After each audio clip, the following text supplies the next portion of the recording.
in September, I think, arguably the hottest streak of my career really, not only kind of with wickets taken, but the economy rate that I managed to take them at and to win the division last day here at New Road is probably, my personal highlight from my tenure, to be honest, a real high point. And it's a shame probably that what with COVID and certain things that happened with my stress fracture and stuff, we couldn't really, would have been 7 down. And we, I think everyone in the ground, and we probably thought that we didn't have much chance. Joe, we're going to have a look back at your career so far, but let's start right up to date with some great news about your future and a new 3-year contract. Yeah, very excited.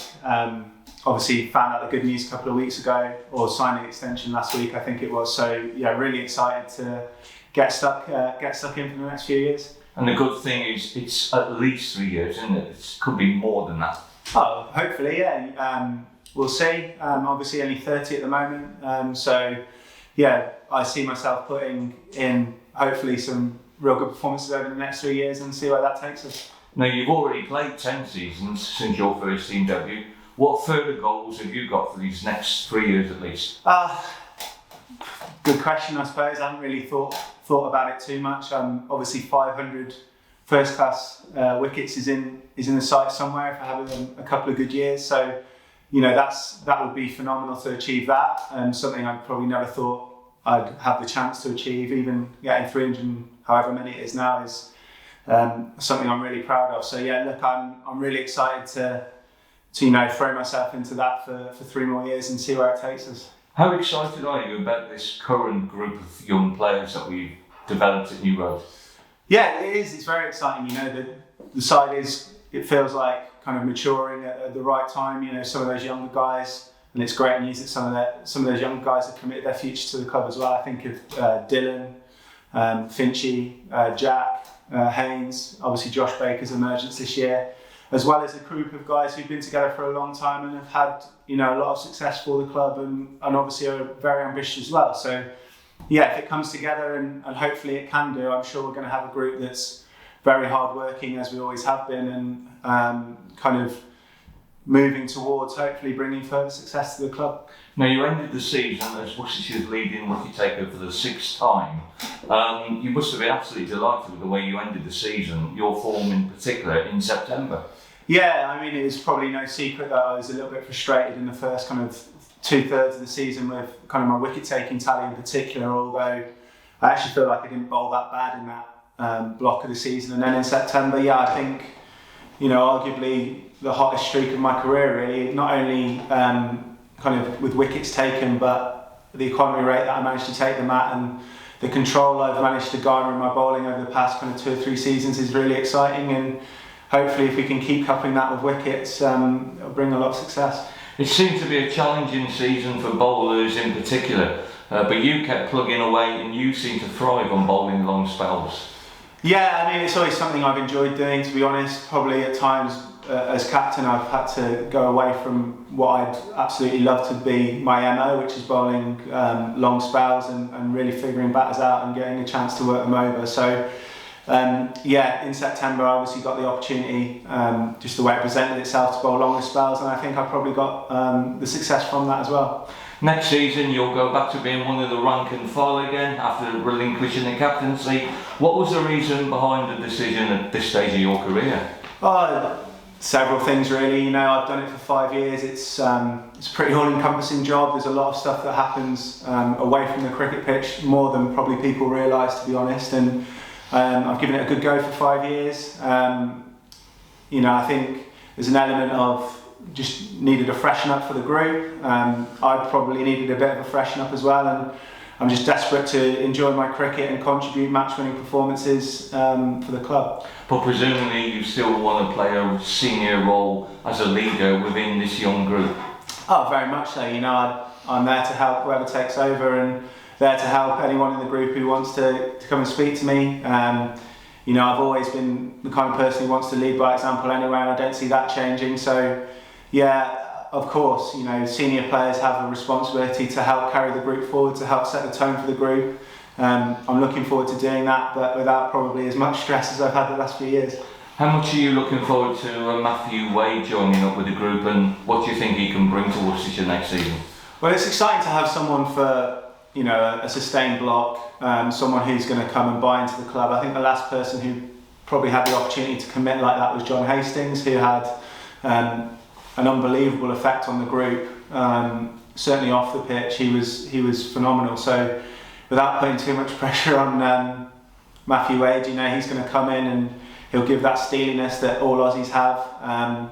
But it's nice to see someone fully committed to joining the group, and hopefully that'll bring success. You know, I think I'd be very surprised if he doesn't have a lot of success on the field. That goes without saying, but to have someone come in and to be able to influence the group off the field as well is going to be really exciting for us. You've got some successful times to look back on as captain, but I guess the 2017 promotion season must stand out as a real highlight. Yeah, probably a bit of a honeymoon phase, to be honest. Yeah, it was obviously a very good season. We semi-final of the 50 over cup, and then to win the division last day here at New Road is probably my personal highlight from my tenure, to be honest. A real high point, and yeah, it's a shame probably that what with COVID and certain things that happened with my stress fracture and stuff, we couldn't really build on that in the way we might have thought we might have been able to in 2017. But I do feel like we've made a lot of progress since then as a group.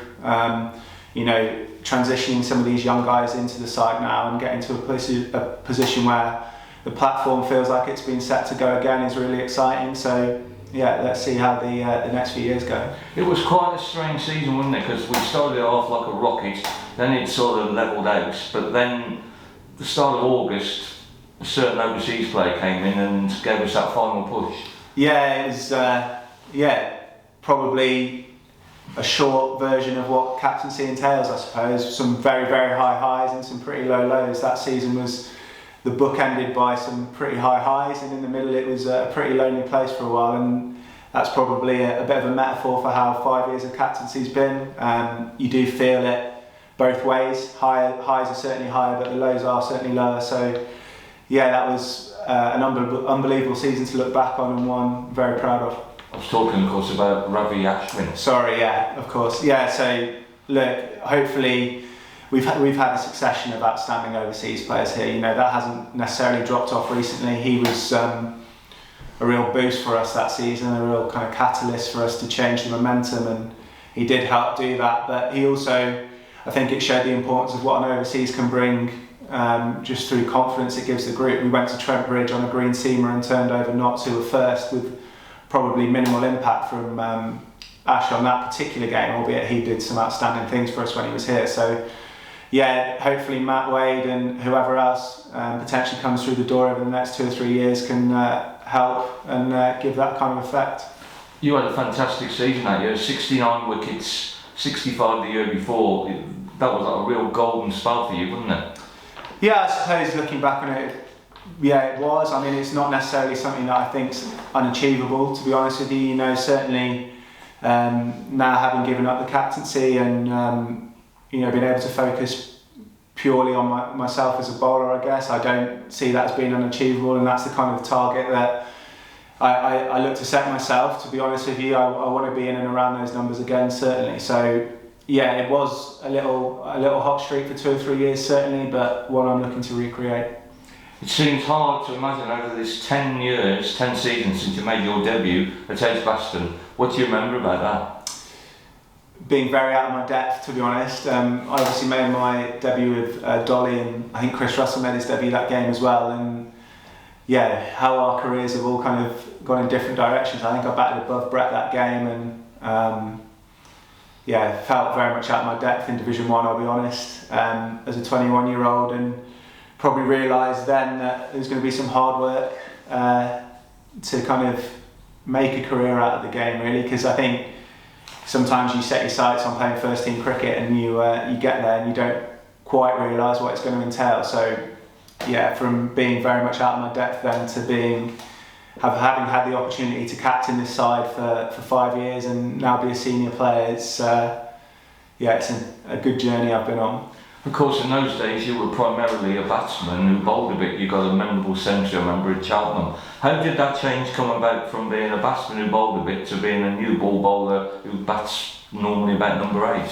Yeah, I think circumstance, to be honest with you. I'd always bowled quite a lot in minor counties cricket and in league cricket and stuff like that. We were flush with seam bowlers at the kind of 10, 11, 12, we were flush. So I wasn't really getting a bowl in the second team despite bowling a lot away from the club.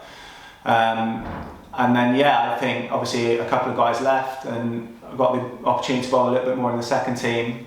And it was just circumstance, really, a way to get into the side, to be honest with you. A couple of things happened with injuries to other players and stuff like that, and that was just the way I was going to get in the side. You know, was always desperate to make the step from second team to first team cricket, you know, whether that be as a batter or a bowler. So for me, it was just identifying a way I could get into the side, and then that role evolved through 2015 in Division 1, where I got given the new ball, and luckily haven't really looked back. I'm going to say 2014 was a breakthrough year. I think you got 33 wickets because Gareth Andrew got injured and you came in the side. I think you captained the seconds early on in the season, and from there it's been wicket after wicket for you.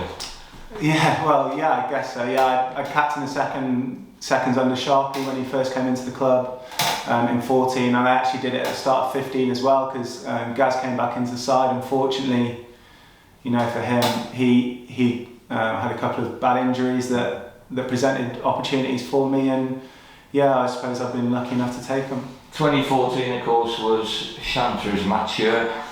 I mean, everybody remembers what Jack did, which was brilliant, but you played a key role in that game yourself with 2 half centuries. Yeah, I mean, yeah, I did get 2 half centuries, and thanks for mentioning them, but no, that was very much Jack's game. I remember batting with him where we were about level. It would have been 7 down, and we, I think everyone in the ground, and we probably thought that we didn't have much chance, but what he did from then on in, and actually what he did throughout the game, was, you know, testament to his character and his stubbornness, I suppose. Is that the most memorable one match that you can remember, or does the 2017 win at Trent Bridge, or are there any other particular games that will stand out in your memory? I guess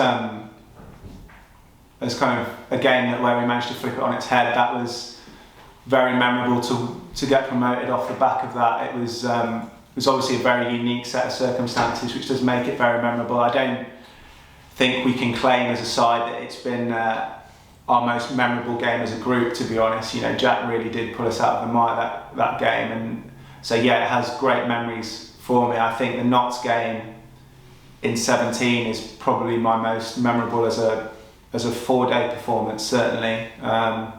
You know, we had to win really there to kind of further our ambition to get promoted. It was away at a team that were top, and in effect it was a semi-final 4-day game. So for us to get over the line in that situation, with them having taken our overseas player out of the equation away from home, was probably, and Mitch played an unbelievable innings in the 4th innings to get 100 there.